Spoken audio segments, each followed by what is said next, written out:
Restrained by police and screaming, this body camera footage was released just today. It shows Earl McNeil in National City Police custody before a medical emergency that ultimately killed him. Investigators say it exonerates officers, but his family is not convinced. Our 10 News reporter Anthony Purra spoke with someone close to the family who says they are still pushing for charges. Anthony.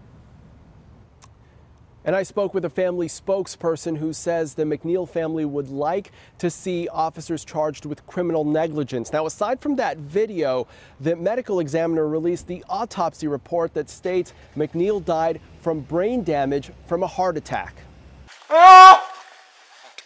You can hear the blood-curdling screams from Earl McNeil as police restrained him. The district attorney's office releasing nearly an hour of body cam video, something his family has demanded for months since his death.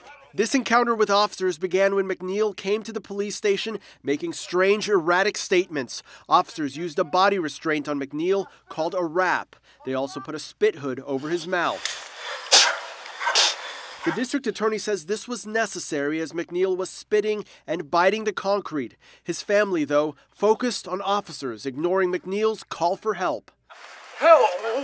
I'm having a seizure. You wouldn't be telling us about it. Okay. Huh? This family went home in shock, traumatized, seeing officers treating their loved one as if he was an animal and then laughing. Investigators say an autopsy revealed no history of seizures. There's also this video of McNeil in the back of a police car as officers drove him to county jail. His bizarre behavior continued, banging his head repeatedly against the glass. Superficial injuries to his face were consistent with hitting his head against the pavement and hitting his head against the plexiglass. In the autopsy report, the medical examiner says McNeil's death was likely due to a number of factors, including drugs in his system, agitation, and compromised breathing.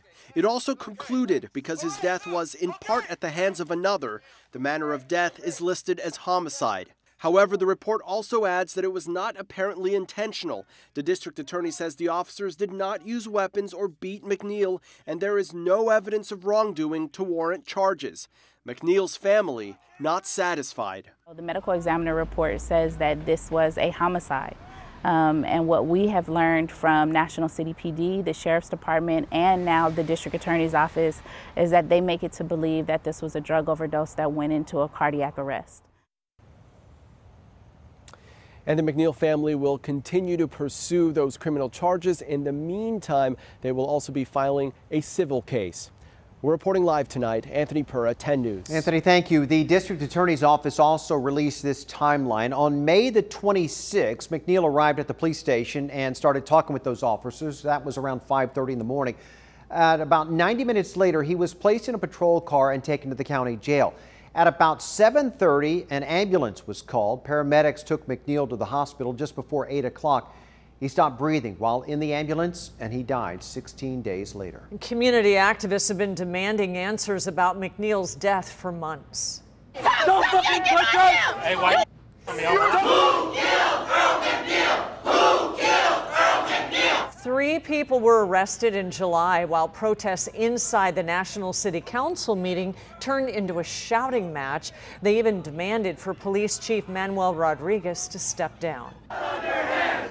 You have blood on your hands. Protesters also showed up to council chambers on September 4th. We will stay on top of any developments in this case. We will post them on 10news.com and our 10 News mobile app. All right, this